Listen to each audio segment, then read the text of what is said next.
Where's everybody? Okay, so I just wanted to show you this, one of the inmates I've been writing to for quite a while. He's a really good practitioner. And he wrote a children's story, which we have put, made into a book. And Miguel, who some of you may remember, who was here before, he illustrated the book. Somebody in Bangladesh colored it.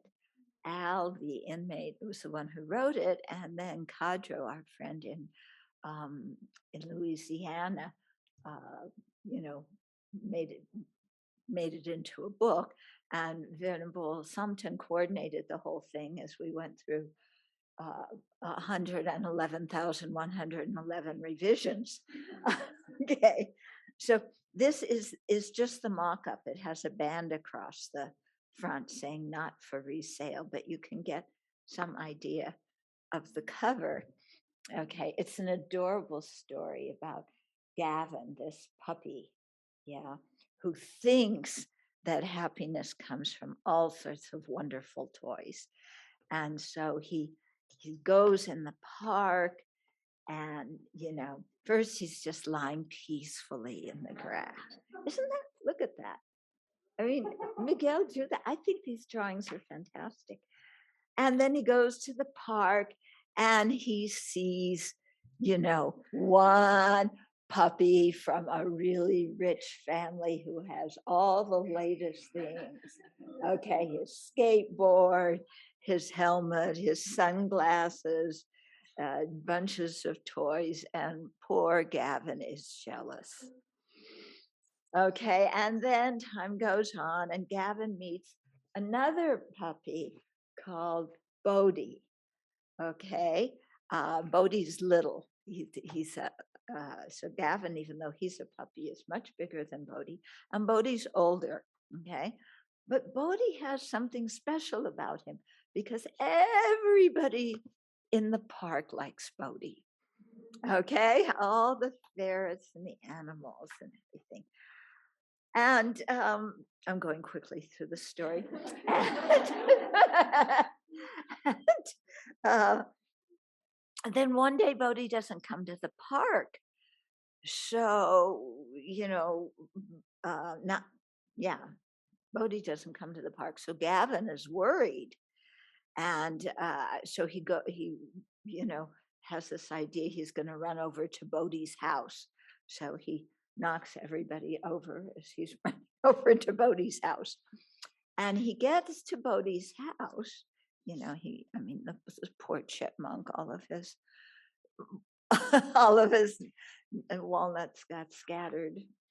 So he arrives at Bodhi's house, and wait, we missed something. Oh, where's Julie? Doesn't the picture of Julie? Because the picture with Julie should come first. Anyway, the first time he went to Bodhi's house, he met Bodhi's mom, who said Bodhi has cancer. And so he's been sick for a while, so he's out today, but come back tomorrow. So poor Gavin is depressed, his friend is really sick.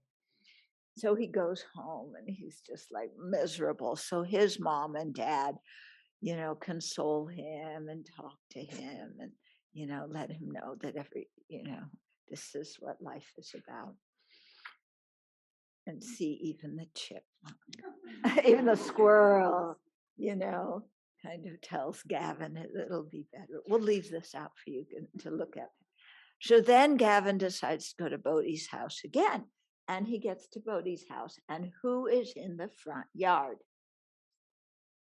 A cat. And this cat, says, I live here. And Bodhi's my brother. And Gavin is going, wait a minute, a cat is saying that a dog is her brother and saying, I live here. And yeah, so he has a hard time handling it. Finally, he gets to see Bodhi. He's so happy again. And then Bodhi's dad invites them all in to have a snack. And so here's Gavin, who cannot believe that he's talking to a cat. I mean, cats are like from some other realm somewhere. And they have a snack. And Bodhi and Gavin Bodhi and Julie, no, Gavin and Julie are having the snack together.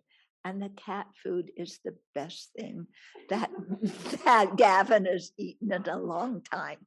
He's going to go tell his mom to buy it. And then, he and Bodhi start talking, and Bodhi, just explains to him, yeah, people get sick, and I keep my mind in a positive frame, but your coming to visit me really meant a lot to me. And, I really appreciate your support. And so when Bodhi leaves, he really feels different, because, when Gavin leaves Bodhi's house, he feels really different because he had this really close connection with Bodhi, but they weren't playing with expensive toys when they did it. Yeah.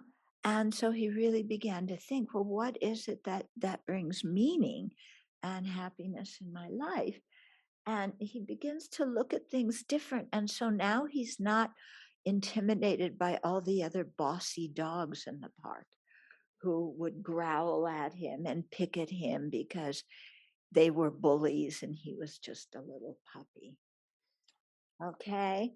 So he really learned something very big, and now he can be with all the other dogs who used to be bullies, and they are all chasing the Olympic ball together. The end. Okay, and that's Al and Miguel. Yeah. So Venerable Thubten, she'll look through it one more time, and then I think we're ready for publication, huh?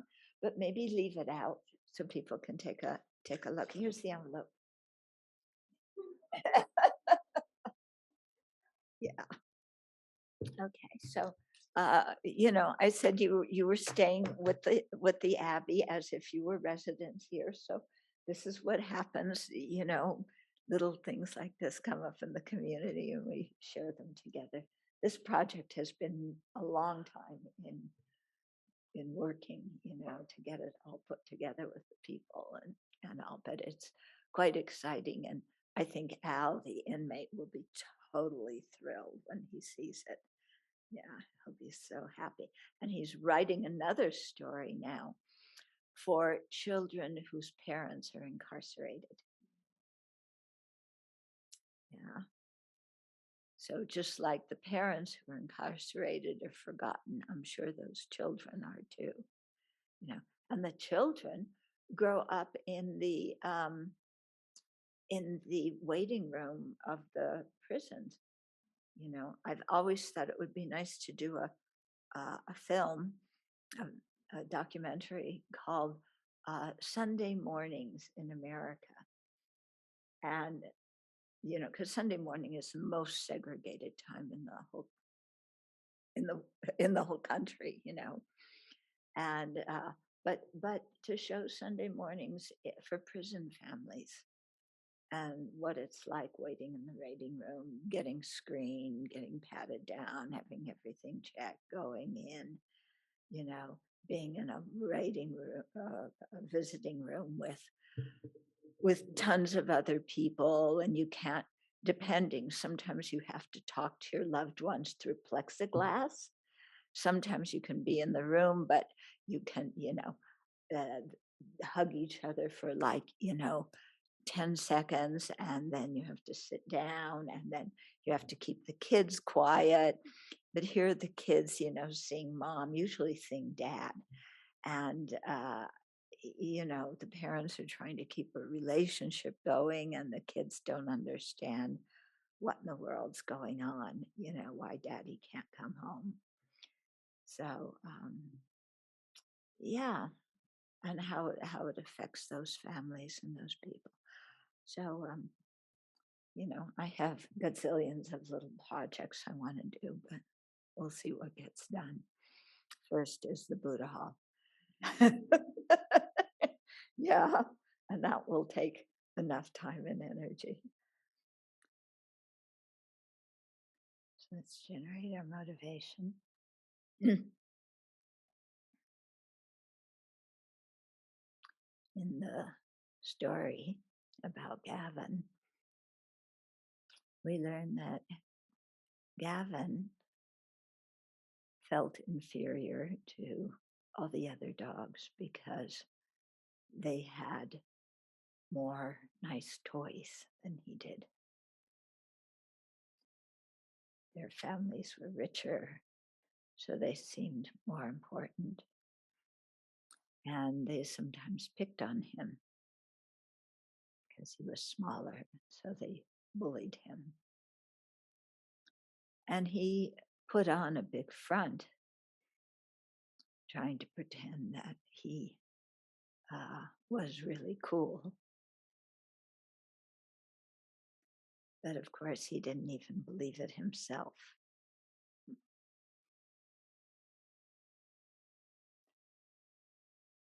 But when his friend Bodhi got sick, he realized that what was important was not the external things, the possessions, the status, the importance in the society of dogs.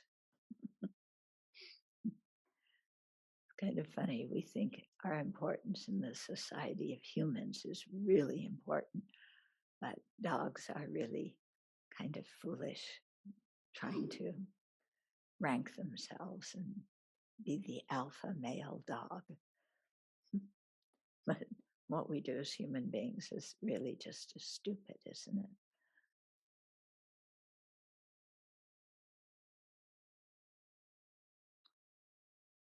So Bodhi learns that connecting with living beings on a heart level, realizing that we're all subject to aging, sickness, and death, and helping each other along the way. He sees that that's actually much more important than having cool toys and having status.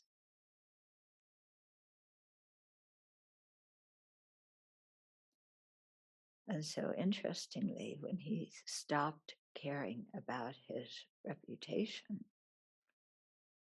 then he was much more self-confident.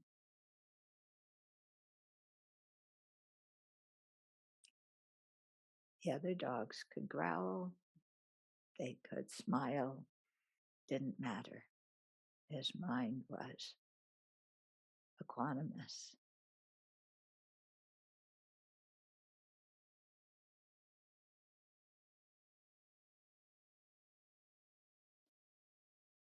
So if we can develop a mind with that kind of equanimity, then there's so much space in the mind to develop bodhicitta, to contemplate emptiness,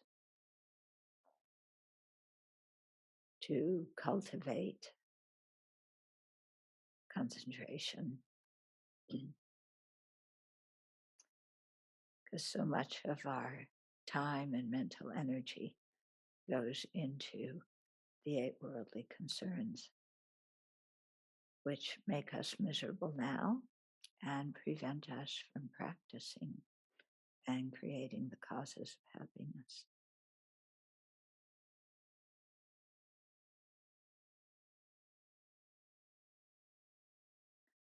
So our situation is the same as the situation as all other living beings.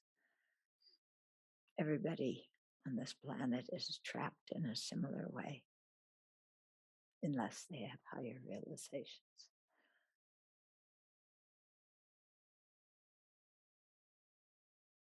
So our sense of concern and compassion isn't just for ourselves facing this situation, but for all sentient beings who are likewise fooled by ignorance fooled by the distorted conceptions.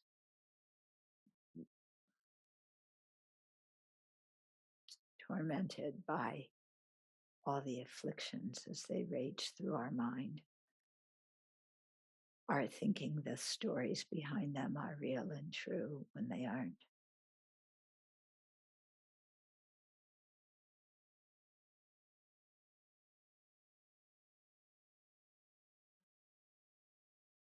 Let's have a sense of compassion for everybody concerned.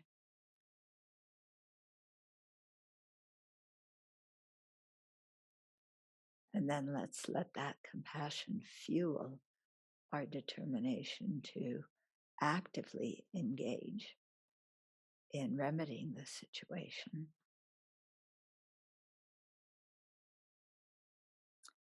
And that determination to engage leads us to bodhicitta,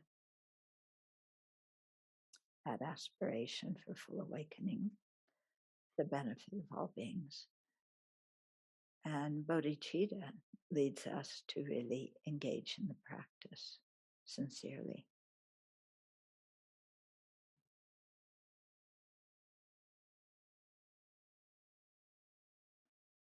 So let's have that be our motivation for being alive today and for the rest of our lives and for all of our lives until we attain full awakening.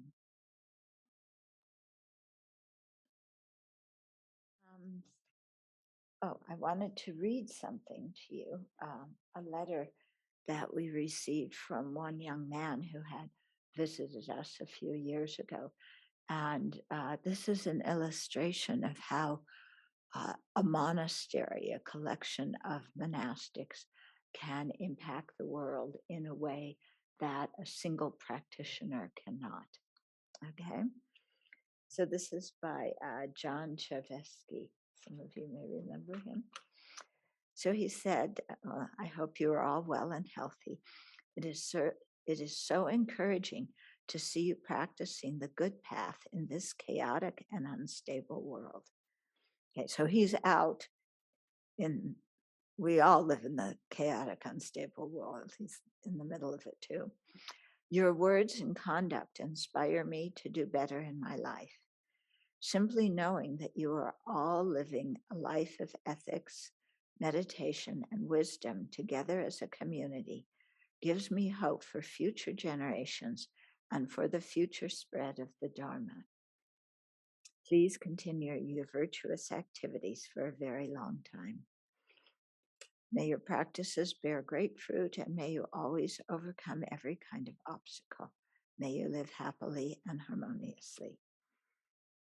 Okay. So out of the blue, we get a letter from this. He hadn't visited us for so long, but something clearly touched his heart. So you see here the way a group of people, group of monastics specifically, living in ethical conduct can affect individuals and also affect the world. Okay, so I'm not, Kenru had asked, what is the new set of problems surfacing after setting up a training monastery, which is independent of the traditional training ground, like, the Tibetans? Will you foresee a distancing from traditional Tibetan teachers, how to manage the gap? Okay, so good question. So, first of all, as Westerners, we aren't really part of the Tibetan Buddhist institution. Yeah, we are welcome to attend teachings. We are more than welcome to make donations. Yeah, we are welcome to ordain, but we're seen as, we're different. Okay. So I used to feel that was, I felt really bad about that. I felt excluded and like that was a hindrance. Because you see, my big dream is I wanted to go to the monasteries in the South and do debate. but I had the wrong kind of body to go there. Yeah, you have to have a male body to go. I didn't have one this life. So, uh, you know, I'm so grateful for to my teachers who set up, things for Westerners. It's really wonderful, and those things are very valuable. But I always wanted to go to India and do that. So what initially seemed as a hindrance, later I began to see as something that was actually, in fact, a blessing, because not being part of the Tibetan Buddhist institution gave us some freedom, especially to go to Taiwan and receive the Bhikshuni ordination, which we could not have done if we were Tibetan nuns. It's very difficult for Tibetan nuns to do that. Whereas it's fairly, it's much easier for us to go. And the Tibetans, if some Tibetan nuns took Bhikshuni ordination and went back and started doing all the Bhikshuni rites and so on, the Tibetan monks would not be very happy. But if we're here and we do all of those, as the monks that come here see people who are harmonious and practicing well, and it doesn't bother them in the least. Okay. So we definitely have a relationship with Tibetan Buddhism. It's our practice tradition. But when it comes to Vinaya, there's different Vinaya lineages, and our ordination is from the Dharmaguptaka one, which is practiced in Taiwan and China, Vietnam, Korea. Okay. And so when we're in those countries in Asia, especially in Taiwan, we are really welcomed with open arms, and they're so delighted that we want to take ordination, and so delighted that we're starting a monastery. And we have a little bit of pressure from it. When are you giving Bhikshuni ordination? When are you doing it? Well, first we got to build the Buddha Hall, and it's really expensive to give an ordination. And there's all these things to take care of. When are you doing it? Not next week. Come on. So it's nice to know that you're very welcomed and encouraged. And just for them to see that Buddhism is growing in the West. And similarly, our supporters in Singapore, Malaysia, Indonesia, that same feeling. They are so happy to see Buddhism spread in the West. Even though they may or may not ever be here, they want to see the monastery be built, not just physically, but more monastics come and people coming to ordain, and they're really thrilled at all of that. So for us, having one foot in the Chinese tradition in terms of Vinaya, and one foot in the Tibetan tradition in terms of our practice, that hasn't posed any problem for us at all. Yeah. And I don't, if we behave well, I don't see it posing a problem. Yeah. If we don't behave well, what I mean by that is if the community is not harmonious, if we start publicly criticizing one tradition or the other, if we start publicly criticizing different masters in different traditions, then that will really harm our relationships. Okay. But as long as we mind our own business and focus on our practice and on bringing Dharma to the West, I don't see any problems happening. At least none have happened so far. And the Abbey will be 18 years old in October. So, and I've been I went to Taiwan for Bhikshuni ordination in 86. So it's been a while. Yeah. And Yeah, nothing bad has happened. I know that there were some Australian nuns that went to Taiwan and received Bhikshuni ordination a year or two before I did, and they came back to Dharamsala wearing Chinese robes and saying, "We are Bhikshunis," and they went around the Dharamsala, "We are Bhikshunis, we are Bhikshunis." That did not go over well with the Tibetans. Okay. Similarly, the whole issue for Tibetan nuns to receive Bhikshuni ordination, many of the monks feel that Western nuns have been the ones who have pushed for that to happen, when even the Tibetan nuns themselves are not so interested in it, because the monks tell them they don't need the full ordination, that being a shramanary is sufficient, which kind of begs the question of why the monks need to become bhikshus. Yeah, but we won't ask that. Um, so, if you're seen as pushing something, that does not go over very well. And so I feel that, because the way they see it is, we are to, they're saying we are Tibetan Buddhists, and we're happy to spread the Dharma to you, but you're not part of our community, so stop pushing us to become what corresponds to your culture, because that's not our culture. And our Tibetan Buddhist culture has been around, for how many centuries, and why should we change it? It's worked so far. Okay. So if we go in there like bulldozers, we're going to modernize the Tibetans, we're going to bring gender equality and Bhikshuni ordination, and we're going to get rid of hierarchy, and that is not it. First of all, it's incredibly inconsiderate and devalues the kindness that the Tibetans have shown us by teaching us and ordaining us. Okay. And it's also just, it doesn't go over well. It's really rather rude. Yeah. So, if we avoid, there have been some Western nuns who've done that. And, the Tibetans are not real fond of them. Okay.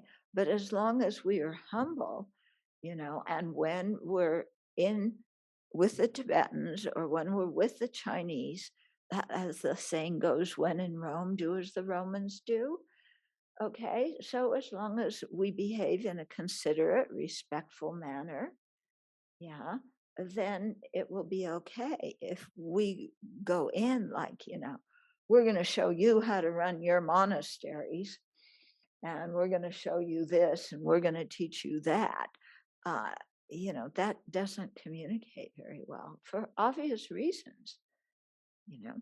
But it's so strange because whoever does that with another culture always feels like they're going in with a good motivation to help.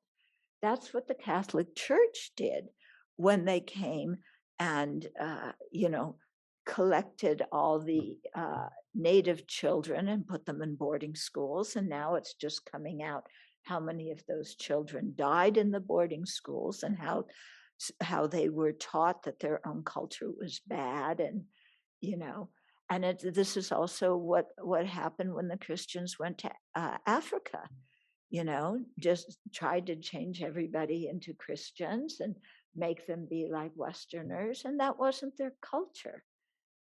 Okay. So we have to avoid this colonialist attitude, which we may have, but not even realize we have, because we have grown up in a culture that has a lot of technology and industry and all the modern whatchamacallits. Um, and we may say, we want to spread all this, we have all these studies and all these different things, and we're going to teach you all of them. And, that's not right. So in Buddhism, Buddhists don't proselytize. We don't try and convert people. So similarly, we shouldn't try and convert Tibetans and Chinese so that they become Westerners. Rather, we need to go there with a very humble attitude because we are going as students. Okay, we are going to learn the Dharma. We are going so that they can train us. Okay, and whenever you come to any monastery, even if it's a Western monastery, if you come, you should come with an attitude of humility. I am going there to learn. Yeah, not I'm going there to change their ways and this and that. Okay, it's quite important, not especially for our own mind, because if we go in with arrogance, like they say, the grass doesn't grow on the top of the mountain, the grass grows in the valley. So realizations don't come when you're arrogant and you think you're above everybody else. Realizations come when you're humble. Humble does not mean having low self-esteem. In fact, to be humble, you have to have good self-esteem. When your self-esteem isn't good, that's why you become arrogant. One of the reasons you become arrogant, okay? Because when you don't feel like you're worth anything, then you put on a big show to try and prove to yourself that you are, because we think that by impressing other people, then what they say about us, when they say, oh, you are important, you are confident, you are knowledgeable, you're this and that, then that must be true. And so we talked the other day about low self-esteem and attachment to reputation, and how we have to learn to evaluate our own actions and not depend on what other people say and think, unless it's people who are wise, but not ordinary people. Okay, so this is, the kind of attitude that we should have, and be humble. Yeah, and to me, when I look at His Holiness Dalai Lama, he exemplifies this very well. Um, did I tell you the story about the conference in Irvine? I don't think so. I did at this course? No. Okay, yeah. Many people have heard it before. I do reruns, so you just, you can tell the story along with me. Um, so, uh, 1989, His Holiness was in Irvine, California, for one of the meetings of the Mind and Life Institute. This was very early on, when it wasn't a real big institute like it is now. And during that time, I happened to be able to go to the conference. There was word that His Holiness had won the Nobel Peace Prize. Okay, so big thing, he was the superstar now. And things really changed after he won the Nobel Peace Prize. But at the same time he was doing the Mind and Life conference, the reason he was in Irvine initially was there was another conference going on. I can't remember the theme of the conference, but it was, I don't know. Yeah, it was an I don't know conference. It was, but it had people like, Dan and Tara Goldman, and, all these kind of psychology people who were quite well known, were experts in their field. And so I happened to find a way to get a ticket to get into that conference too, because I couldn't afford it. And during one of the presentations, somebody from the audience asked His Holiness a question. And His Holiness sat there and thought for a minute. And, there's thousands of people at this conference. And then he says, I don't know.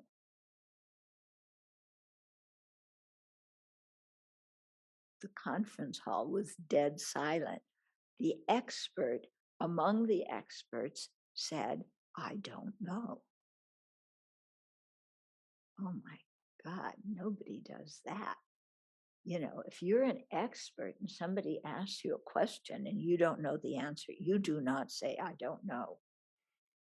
You either change the topic, you humiliate the person who asked the question, you do something, anything but say in front of thousands of people, I don't know.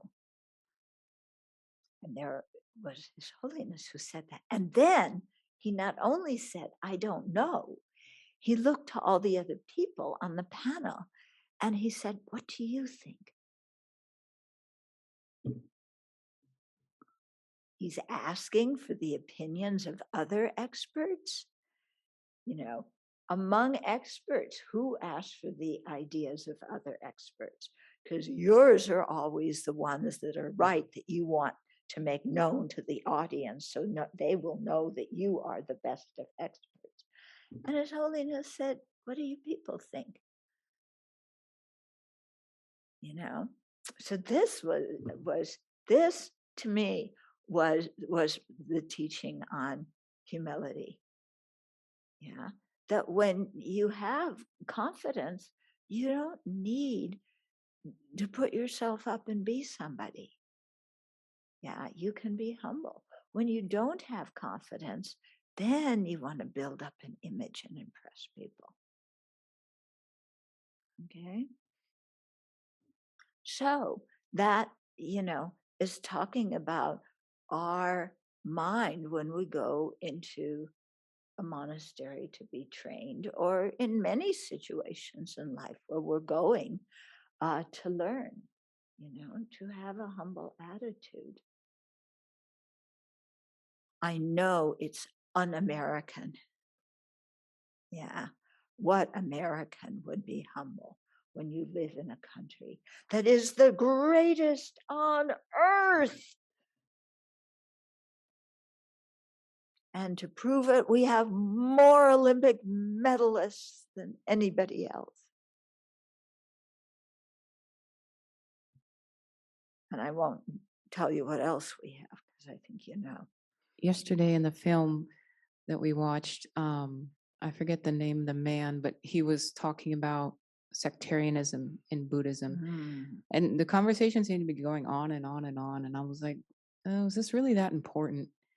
But just what you said now, it sort of brought that up, because it sounds like, the way you described it, the Tibetans want to maintain their identity as Tibetan Buddhists. And it seems like they're a little bit closed to engaging with other cultures about how to change their form of Buddhism, or how to become pluralist Buddhists, or secular, or not secular, sorry. More like just Buddhists. It sounds like they're very tied to this Tibetan cultural identity. And I can see how that would be off-putting to some people, and say, oh, monastics, they're very backwards. They only care about conserving, they're very closed. And so going forward, as it comes to the West, I think Western students may want forms of Buddhism that are more open to engaging in dialogue with Western cultures. And I'm just wondering, how did that conference come about? Because it seems like very special. And has anything like that since happened? Okay.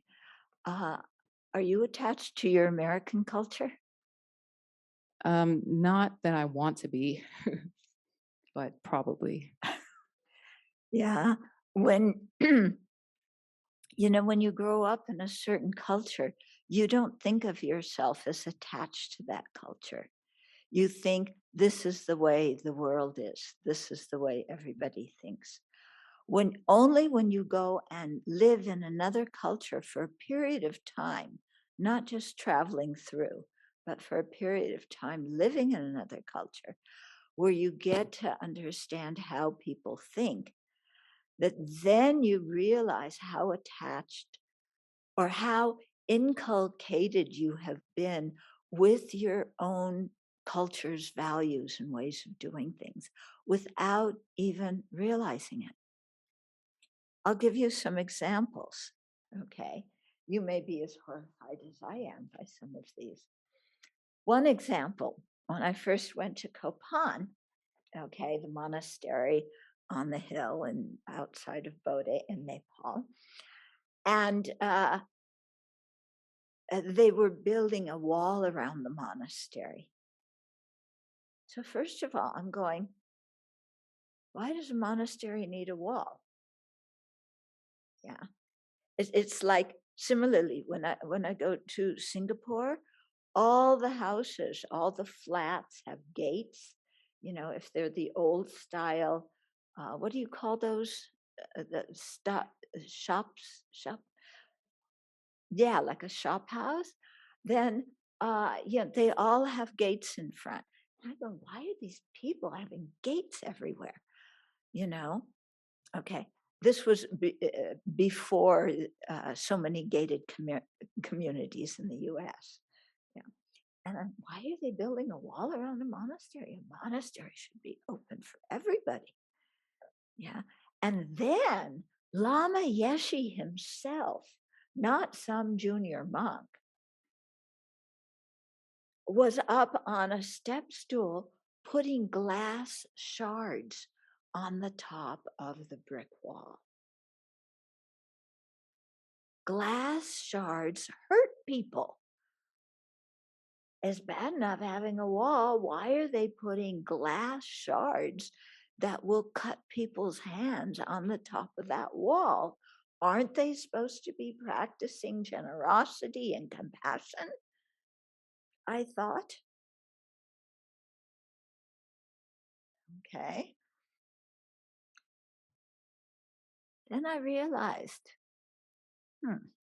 where I grew up, we didn't have fences around the houses and the flats. Yeah. So I never thought of any place needing a fence around it. Yeah. Because when I was a kid, there was a fence around your backyard, but the front yard was totally open. And shopping areas also very open. Maybe they locked the door at night, but they didn't have a big screen with bars on it that they pulled down. Okay. And then I realized, what's the situation at the monastery? Some of the villagers, had been coming up the hill and stealing things. And when you steal from the Sangha, it creates very bad karma. Stealing in general is bad, but from the Sangha, from renunciates, it's very bad. And I realized, when they're doing this and when Lama's putting the glass up there, his motivation was not what I thought it would be.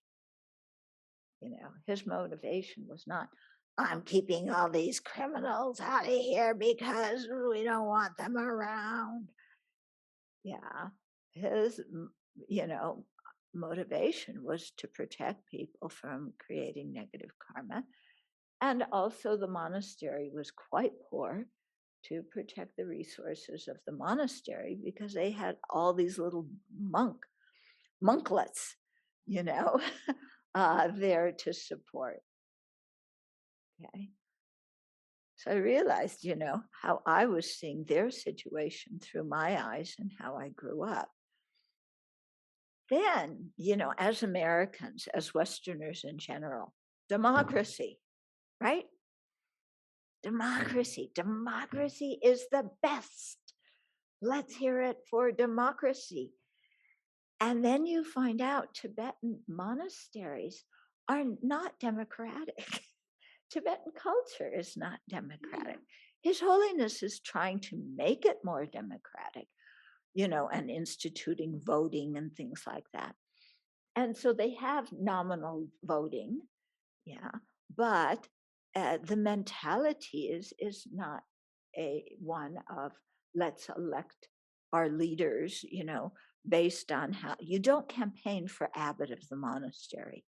Okay. You don't put out sound bites. You don't have postcards, placards that you put in front, vote for so-and-so, for abbot of Ganden Shartse. You know, you don't have any of that. Yeah. How do you become abbot?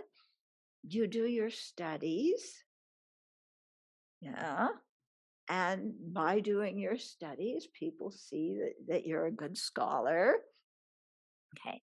They assume that good scholars would make good abbots. Okay.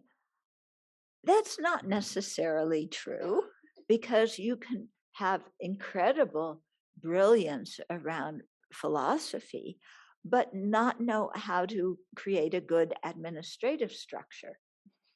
Okay. And you can be not very good at philosophy, but be a very good administrator. But for them, they wanted the people knowledgeable in philosophy to be the administrators, because the chief job of the abbot is to bring funds into the monastery and to mediate conflicts in the monastery. Okay. Especially these big monasteries where you have thousands and thousands of monks. Okay. So the abbot is chosen. They may sometimes put some suggested names forth to His Holiness, or His Holiness may just pick the abbot. This is for the Galupa monasteries. Okay, the other monasteries, have their own way. Okay, so they're not democratically elected, they're appointed. And if somebody's appointed abbot, everybody accepts that. Nobody goes marching in the debate ground saying, you put somebody else in power without our vote. People just, they trust what comes from the people who are respected for their Dharma practice and their studies. And trying, going in and trying to make them more democratic doesn't work for them. Yeah, His Holiness is trying to do this slowly, but it's very slow. And when you look at, America tries to make every country democratic, but the countries that we try and make democratic usually wind up with an elected dictator. Yeah, where democracy is a sham, and then the US supports the dictator because the dictator does things that the US government likes. Okay, so when you really look closely, you see that democracy isn't just a thing of telling people now you have a vote. It has to be a whole cultural frame of mind where, with a certain level of education, you can't just go in there and say it's going to be democratic and have it be truly democratic. I mean, is this country democratic? Okay. I mean, look at it. Why are we setting up, states are setting up all these laws to deny people the right to vote? And why is it minorities when you already have, uh, not only the Declaration of Independence and the Constitution, but you have several amendments to the Constitution made after the Civil War saying everybody has the vote, but still the culture does not want everybody to have the vote. Yeah, yet we are the standard of democracy. Okay, so what I'm trying to get across is everybody in their own culture doesn't realize that they are conditioned by their culture, and they think that everybody in the world has those values, has that same way of acting. Okay, and you only realize how conditioned you are when you live in a different culture. Okay, when I went to Singapore, okay, I was sent to Singapore to lead this center that wasn't even a center yet, it was a name. But yeah, anyway, in America, if you ask somebody a question, you will wait and you're asking a question because you want them to answer it, and then you'll act according to the answer. And what I learned in Singapore is often asking a question means we're going to do this. It's not a question. So I would be walking along one side of the street with somebody, and the person would say, "Shall we cross the street?" And why I'm trying to think, look around at the situation, is it better to cross the street or stay here? They're already heading across. They weren't asking if I wanted to cross the street. They were telling me that's how you are polite in that culture, is you ask a question that is actually a direction. Okay. In Asian culture, you don't want to make anybody lose face. So if somebody does something really bad, you don't put it all over the media, so that everybody knows, and you don't start a court case and this and that and the other thing. Okay, right now, Andrew Cuomo is really getting it because all these women have complained about his touchy-feely hands, and one of them has even filed a court case, and the whole country knows about it. And all these people have said he should resign. He's unqualified to be a governor, and everybody has an opinion, and they're all up in arms. And the New York Assembly wants to impeach him, and even Biden said he should resign. And it's a big hoopla. Okay, you wouldn't really have that in an Asian culture like that. Yeah. If somebody, especially sexual stuff, nobody talks. Okay. And actually, in Western culture, until just a few years ago, actually, nobody talked either. There were a few sprinklings here and there, but nobody really revealed it publicly. But in Asia, you don't do that. So if a lama misbehaves, everybody is quiet. Yeah. And then Westerners come along and, we want an investigation, and then we put it in the newspaper, and then it goes on and on, like that. But that's not the way they handle it in Asia. At most in Asia, uh, because, one of you has been writing me about something that's going on in another Southeast Asian country with somebody misbehaving. At most, you go to that person's teacher or one of the other highly respected monastics in the country and tell them personally, what happened, and then hope that they will take action against it. Yeah. How they take action is in an Asian monastic context where you do not take somebody and put them in front of the TV camera and say, "You did this," So everybody, I don't know how efficient that is for stopping people. Yeah. But it is the way it's done. And it also isn't like the way we do it necessarily stops people from misbehaving either. Okay, so I think I gave some examples. I made my point. Yeah. So just to get the point across anyway, just in case you haven't heard, because as Americans, we say things many times. At least I do, um, because people usually aren't listening the first few times. Um, is, they're listening, but how much goes in, I don't know.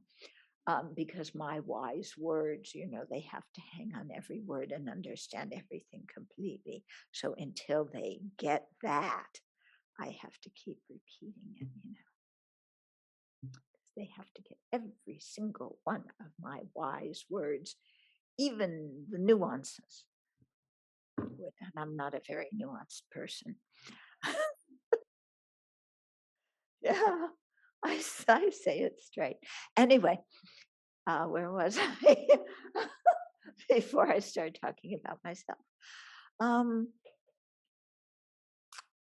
Yeah, so to just remember, we're going to be trained. We're not going to tell other people how to do things. Yeah.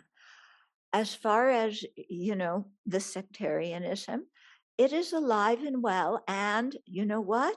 The Westerners are just as sectarian as the Tibetans and the Chinese and the Thais and the Laotians and the Cambodians and the Japanese and everybody else is.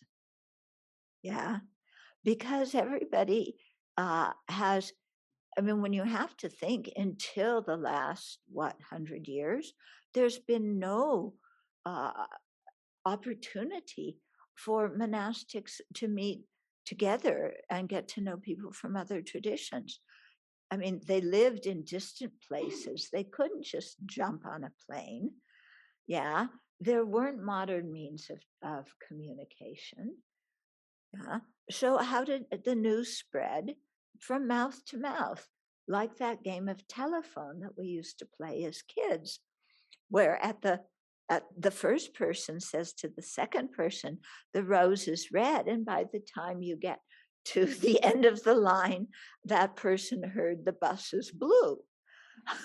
Okay. And this is how news spreads. Okay. And so, the Westerners picked it up too. And the thing is, everybody, this is, I think, human nature, wants to think that theirs is best. Okay. Now, there's thinking theirs is best, mine is best in general. And there's thinking mine is best for me. What His Holiness advocates is the latter. What I choose to do is the best way for practicing for me. It doesn't mean it's the best thing for everybody else. Yeah. So I can go and learn from everybody else. Yeah. With a humble attitude that wants to learn. But I am not going to push my tradition on them, saying my tradition is best.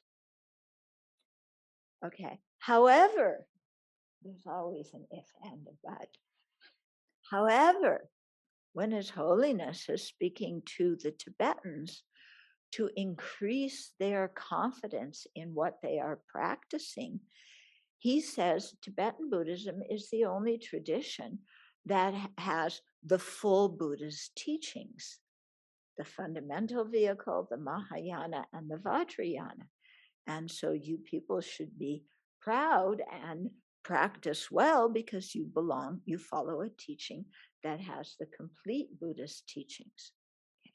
Now, he forgets the fact that there's no bhikshunis, so 1/4 of the full assembly is missing, but never mind, okay? And, and then all the ways the Tibetans have changed things. How they practice the Vinaya is very different than the way it's practiced in Southeast Asia. And how the Chinese practice is different than Southeast Asia and different than the Tibetan. And everybody has their own way that is influenced by their culture, the climate in the place they live, the financial situation of the public in the place they live, the transportation, so many different things. But everybody likes to feel like what they're doing is really the best way. Okay? But as Buddhists, we are trying not to be born again Buddhists. Okay? We don't want to be born again vegetarians. We don't want to be born again vegans. Have you ever been around a born again vegetarian?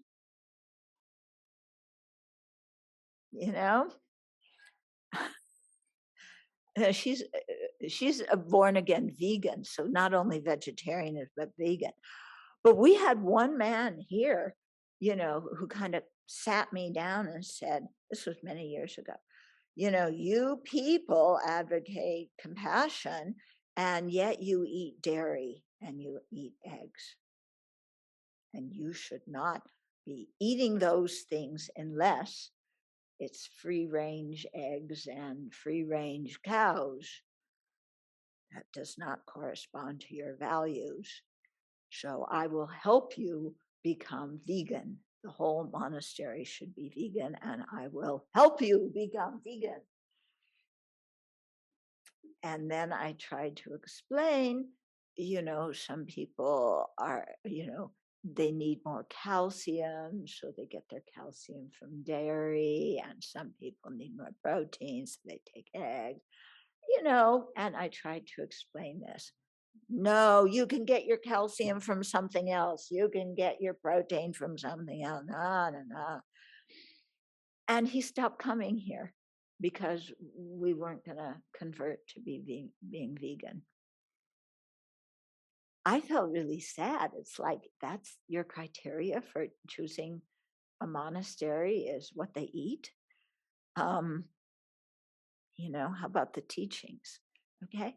So being a born again anything makes you very difficult to live with outside your own group. Of course, your own group loves you, but because you're saying what they already believe. But okay, so now that there's more transportation, there is more time for people from different traditions to meet. It's an opportunity, and the Tibetans, some of them have met with people from the other Buddhist cultures and learned about them, and it shows a very good image to all the lay practitioners when the people who are higher up meet and discuss things together. It still has way long to go. Okay, just among the Tibetans, it's like sectarianism is alive and well. I remember going into one, because I like visiting different places. So I went into one Khargu retreat center, monastery kind of thing in New England, because I wanted to see what it was like. And it was near the place I was staying. And I went in, and the first question, they said, hello. And they, of course, saw my robes. Are you Nyingma Kharge Galur Sakya? And I said, I'm a Buddhist. Okay. And then, he took me on a tour, and one stop was the kitchen, and I met the cook. First question the cook asked, are you Nyingma Kharge Galur Sakya? And the guy who was showing me around said, she says she's a Buddhist.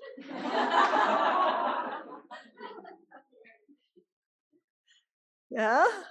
So, yeah. So I don't know, this kind of pigeonholing makes me kind of uncomfortable. I once gave a talk at a Khargu center. Wow. Can you imagine that? I don't usually say I'm Galupa, I say, I love Jay Rinpoche, because I don't care Galupa, not Galupa. I'm a Jay Rinpoche groupie, okay?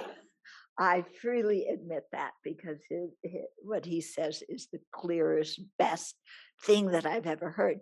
But it's not actually what fits what everybody's mind, and people's mind likes different things, and that's okay.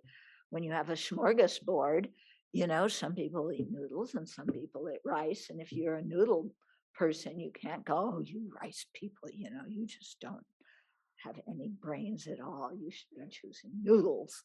And the rice people, oh, you people, noodle people, you have noodles in the head. You should be eating rice. Okay, no, it's a smorgasbord. People choose what they like, what goes well with their own body. So it's the same in the field of religion. Anyway, so I was asked to give this talk. So the standard stereotype of Galupas. Yeah, well, I'm going to teach you in case you don't know. Standard stereotype is all they do is study and they never meditate. So they're only intellectual. Okay, so I gave this talk. And then afterwards, people come up and they talk to you. And one woman comes up and she said, wow, you could not have given that talk if you weren't a practitioner. If you didn't practice what you were saying, she was shocked that, somebody who she saw as Galupa could give a talk that had some relationship to something that was important instead of being up in your head up here. I found that quite amusing, actually. Okay, so we live in a world where, there's nationalism, there's sectarianism, there's so many isms, and everybody wants to feel that their way of doing things is the best. Our job is to take apart and deconstruct that attitude in ourselves. And to even notice it in the first place can be very difficult. Yeah. When you go, if you live among Tibetans in India, you have to learn their way of doing things. And if you you learn what they expect of you. And it's not what you necessarily anticipated.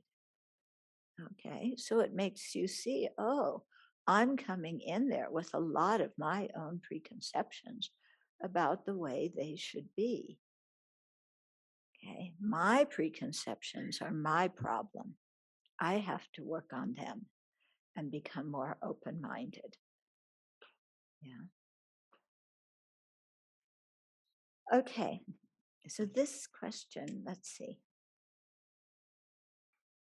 Okay, I'm curious about the purpose and meaning of identities within the Buddhist monastic world. Let's create identities. We need to know who we are. Okay, because if you don't have an identity and you meditate on emptiness, when you come out of emptiness, you think that you vanish. So let's have something we can hold like this. At the same time, this other part of our mind is trying to deconstruct it. So hold it tight. Don't give up your identity, but try and meditate on emptiness a bit. It helps. So in terms of being grounded in the Dharma from one tradition, what does it mean to practice in the Tibetan tradition? Does it mean we study the Lamrim or necessarily practice Tantra? Does it mean our main teacher wears Tibetan robes? With regard to monastics at Sravasti Abbey, what do the Tibetan robes signify when the Vinaya followed here is not the Vinaya from the Tibetan tradition? Let's start with that first paragraph. Okay, why are we wearing Tibetan robes here? Basically, because I met the Tibetan lamas, followed Tibetan Buddhism. My first ordination was in the Tibetan tradition. I don't like the design of the robes. I think they should have pockets, and I think we should be able to wear sleeves and all that other stuff. But these are the robes I received when I first ordained and went forth, and they are important to me. And so that's what we're doing. Okay, what does it mean to follow in the Tibetan tradition? Well, are you Nyingma Khargya, Gulu, or Sakya? First, you have to figure that one out. Okay. So, so first you figure that one out. So you see, you have a broad identity as a Tibetan Buddhist, then you have a sub-identity of, you're from this branch of Tibetan Buddhism.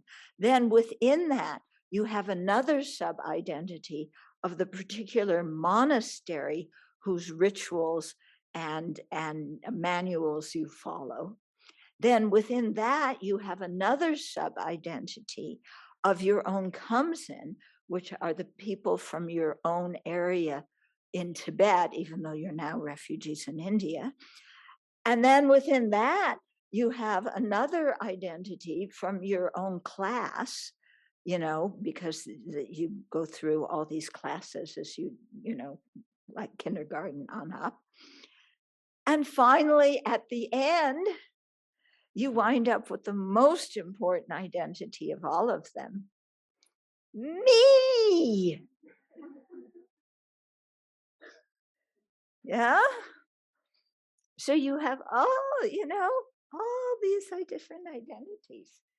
And these are the things that you're trying to deconstruct. And at the same time, you live in a conventional world. So you try and, fit in, but you have a big mind and you cross the borders. You talk to people from the other monastery. And then you talk to people, from Husningamat, Kargigalu, or Sakya. And then you get really brave and you talk to the Bumpos. And then you talk to the Catholics. And then you talk to the Protestants. Oh, first you have to talk to the Hindus. And then you talk to the Muslims. But there's the Shiite Muslims and there's the Sunni Muslims. And within each of those, there's different branches and traditions. And finally, you get sick of the whole thing and you just talk to who's ever there. Because you can look in their heart and you see that we're all alike. We all want happiness. We don't want suffering.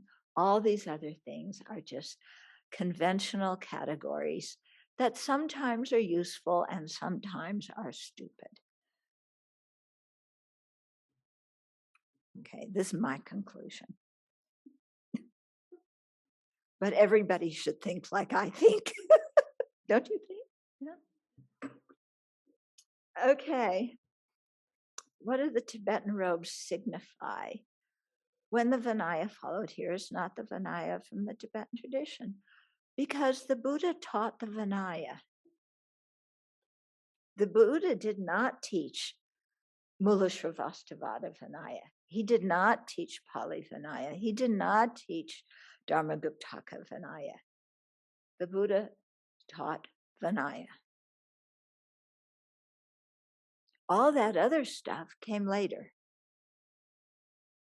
Okay, Tibetan, Chinese, all these other Buddhisms came later. Nyingma, Khargya, Gelug, Sakya came later. Zen, Huayan, Pure Land, Tantra, all these divisions came later. The Buddha taught Dharma. Buddha taught Vinaya. So the robes mean that you follow Vinaya.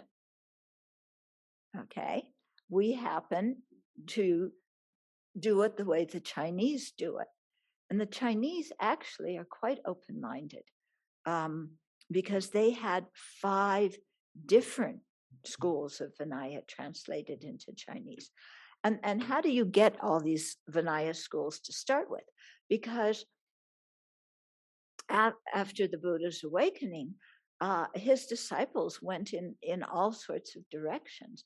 And there wasn't, like a central computer system where all your texts were found and everybody had the same version. Everything was passed down by what's known as Banakas, people who recited the sutras orally.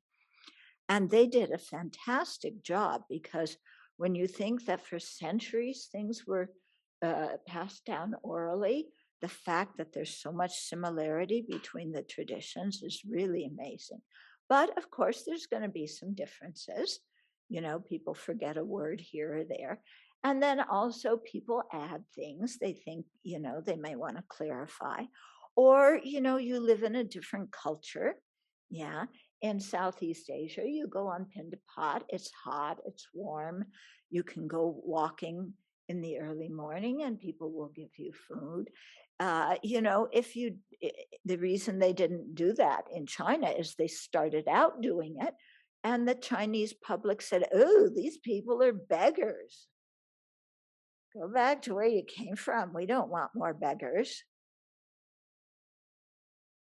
Yeah, kind of reminiscent of what they're doing now. so the Chinese, not the Chinese, what we're doing here in this country, oh, these people are poor, they're beggars, we don't want them here.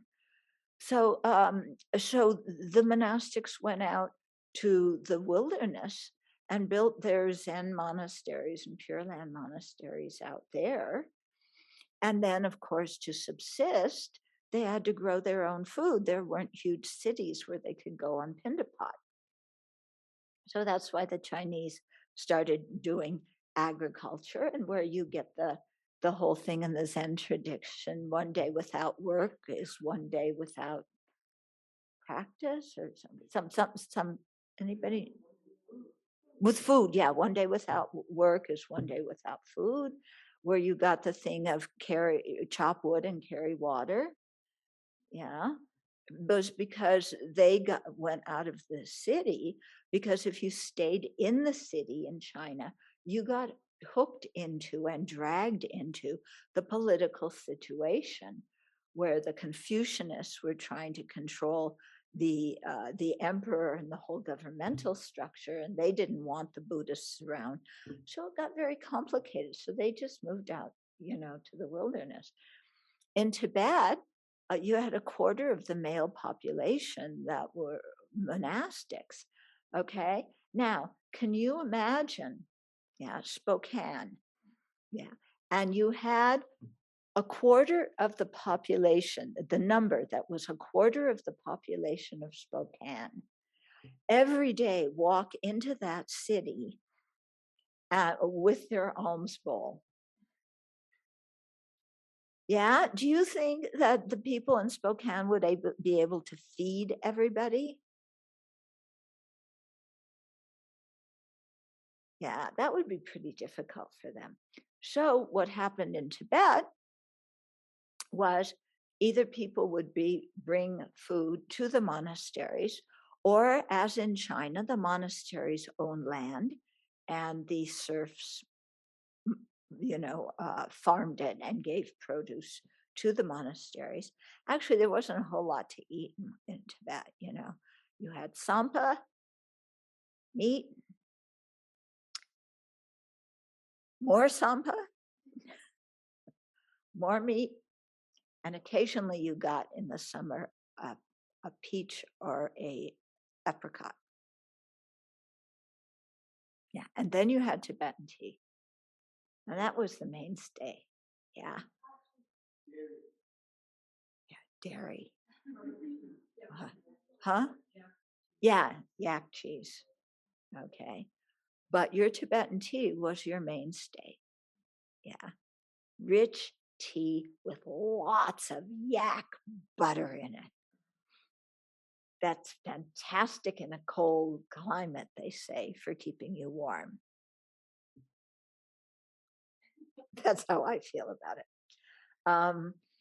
Some people love it. That's good. So then the monks started having to handle money, because very often they had to go out and buy food, because there were so many of them that the public couldn't afford to give to everybody. Yeah. So according to different situations, Buddhism grew in different places. Also, the mentality of the people was very different. Yeah. In Japan, you had so much nature around you, and you had the ocean, and everything was green, and all these flowers and cherry blossoms falling from the sky, and it was gorgeous there. So their monasteries, naturally were more or less austere. Yeah, they weren't filled with a lot of stuff. And had an incense burner and some images and things. If you've been to Tibet, you can stand someplace in Tibet and look to the horizon and not see anything. Okay, so except just dirt and mountains, not even trees. So what do? The temples are filled with color, filled with things. Okay. And they, and the music offerings and all this stuff. Some of that they inherited from India, but they really, went beyond what India was doing. Okay. But that, if you see it from a cultural viewpoint, and as a tradition developing over time, then it makes sense. Okay.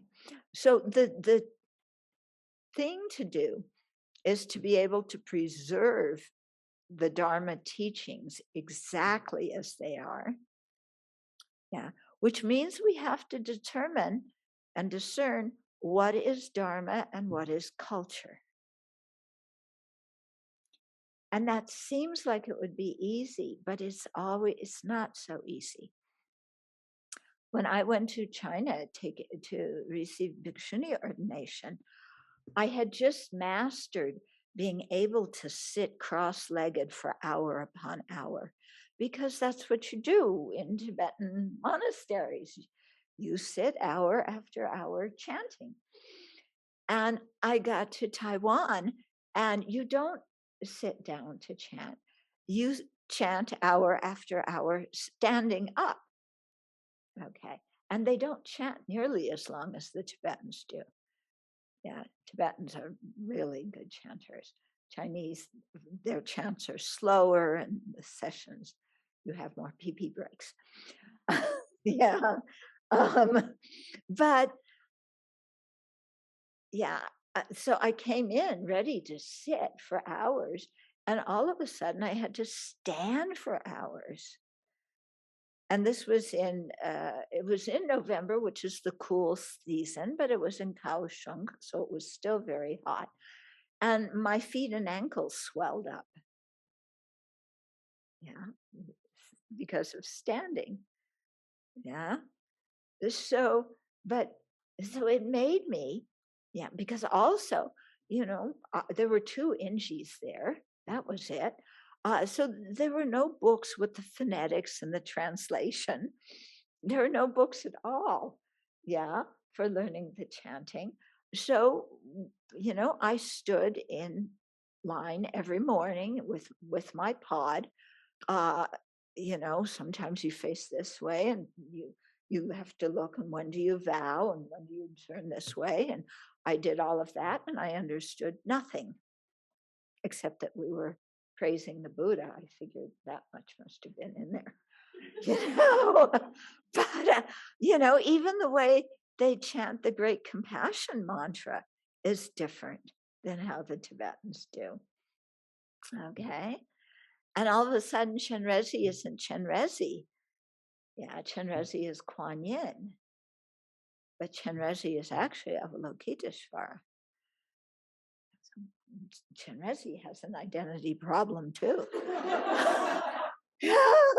He doesn't know what he is. And then the Tibetans have Tara, and some people think Tara came from the female Chenrezi. So in Chinese culture, Chenrezi is male and Chenrezi can be female. Tibetans had to make it 2 completely different ones, so they knew which bathroom to go into. So I spent a lot of time thinking about what is culture and what is Dharma, because I had just not only going from sitting to standing, wearing Chinese robes. Yeah. As a Tibetan monastic, our Tibetan robes are designed to not be so neat. It seems to me, especially when some people look really dignified in the robes. I'm a slob, okay? I grew up in the 60s and 70s. What do you want from me? So I went to Taiwan, and they're always fixing my collar, because my collar is twisted, and they're always fixing my robe. As you can see, it hasn't changed. I can still not keep my robe over my shoulder. And my hands, Tibetans, how you put your hands together. You can do this, you can do this. you can do this, you can put them down here, you can put them up here, you can keep them like that, you can put them close together, you can wiggle them. You know, nobody cares how you hold your hands. Okay. When you are in a Chinese monastery, you have your hands flat like that. Okay. And you have them up like this. And you stand straight, not like in the Tibetan monasteries, you know. Sangye chodan sokhi chodan ma janju bardu nani gyapsuti. Dagajin sangye pasha. Drola banjo sangye tru power show. You know, have you ever watched the Tibetans when they chant? You know, they're like, they're swaying. Yeah, Chinese. You are still and perfect and concentrated. Okay. Theravadas chant in this boring melody, I think. Okay. You know, and just kind of monotone. It's better than the Japanese. Japanese is just ma, ma, ma, ma, ma. The Thai has a little bit more. You know, Tibetans have some good melodies in there. Chinese chanting, for me, is over the top. The melodies just go right in your heart and help your mind expand and fill you with faith. Yeah, I see some nodding heads there. Yeah, for me, the Chinese chanting is just beautiful. Okay, not everybody agrees, but you know, I had to go from Tibetan chanting to Chinese chanting, wearing Tibetan robes, wearing Chinese robes. Yeah, Tibetans, you just have one robe, you wear it no matter what you're doing. Okay, Chinese, oh my goodness, you have a whole wardrobe. Yeah. You know, there's that. You have your pajama-like things. You don't call them pajamas, of course, but they function. And they look like pajamas. Yeah, so that you wear underneath, but you're not allowed to come out of your room wearing those. So there's one jacket you wear when you're working. Then there's one robe when you hear teachings, and you know, and then when there's an ordination, you have like 3 robes on you, and then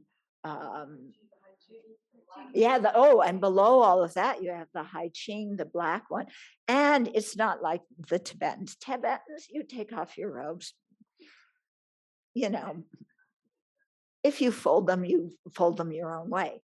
Okay, Chinese, you take off your robe exactly in one way, and you learn to fold it, and you have to twist it this way and grab it this way and twist it that way and do this and do that. And you have to become very good at doing it, because everybody else in your pod has folded their robes, and you're still standing wondering what in the world to do. Okay. Okay.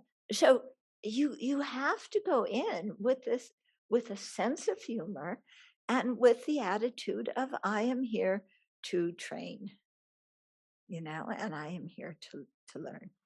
The big teaching for me, okay, and I'm going over time because I'm telling you my stories, which I love, of course, telling people my stories. I hope you find them as amusing as I do, even though I've told them millions of times. Still, isn't that interesting how your own stories never lose entertainment or value? They never become boring. Yeah. But your friends' stories, oh my God, do I have to listen to this? You know, my friends told me about their childhood traumas. I don't know how many, they're split up from their marriage, how many times. But our stories, always interesting. Okay, so so I go in, you know, Chinese monastery, and I am an educated American.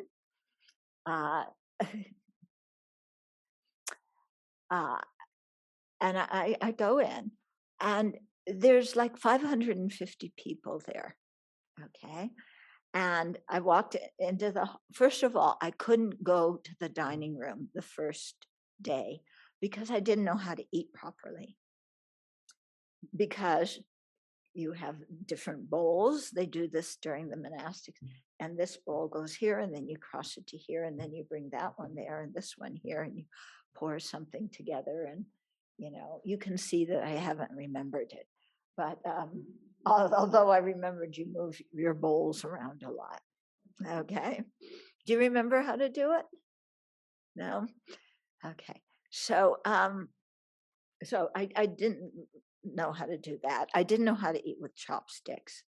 It was like, I couldn't figure that out. So I couldn't go to eat the first day. I had to learn how to eat properly. Okay, so back to being a 3-year-old.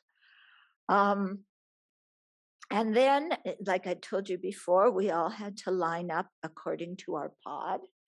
And then each of your pods or your teams filed into the hall in a very dignified manner, in a certain order. And everybody, you went in, and then you went down your aisle, and you stood before your place. Everybody knew where their place was. You were already in the attitude. So there was no moving around. And there was no like, can you move? You're in my way. That didn't happen. You stood behind your bowing cushion. And then when we had teachings, okay, they were in the dining room. So we inherited that tradition too. Okay. And so we had to file in. First, we lined up outside the temple area, the Buddha hall. And then we went into the Buddha hall. And then from the Buddha hall, because there's a certain way to go in and come out, and you go in and out in order, your pods are in order. Then you file out, and then you go into the dining room. And again, everybody is in line. You go directly to your seat. You all sit down together. So, being an educated, intelligent American with my nose in the air, I thought, this is very inefficient. Yeah. Why do we have to file into the Buddha hall first, and then file from there to the dining room for the teaching hall? We should be able to cut off the extra time and go directly in the dining room. And I had a plan how to do it. Okay? But you know what? Nobody wanted to hear my plan. In fact, I didn't even get to explain it to one of the masters. Nobody wanted to hear my incredibly efficient, intelligent plan to save a lot of time and energy. And basically, although they didn't say it, the message was, shut up and stand in your place in line. Because you are here to be trained, aren't you? Isn't that the reason you came? Did you come to tell us how to do things, or did you come up for us to train you? Did you come here to work on your mind, or did you come here to get your way? Okay, not a word was said. Nobody said anything to me directly. Okay. Yeah. But believe it or not, even though I'm an American who's incredibly obtuse, because Americans don't function on subtle levels, As a culture, we are not subtle and refined, We're cowboys, cowgirls. Yeah. Huh. So, so I learned something very important. Yeah. Very important. Not a word was said, but I learned. Okay. So this all reflects a certain kind of attitude that we have to have when we come to a monastery to train. Okay. It's easier to be humble when you first come because it's clear you don't know what you're doing. It's easy after you know a little bit to become a little bit puffed up. Yeah, because now you can tell the people who are newcomers what to do. And it's easy to become puffed up at that point. Yeah. So it's, because you're climbing the mountain, you're going to where the grass is not growing. So you have to remember, you may have a better view at the top of the mountain, but there's no grass and there's no food up there. So you need to come down the mountain and be humble. Okay. Does that answer your question? Okay. Okay. I think I've talked enough today, huh? You're all going, yeah, shut up already. Okay, so let's dedicate.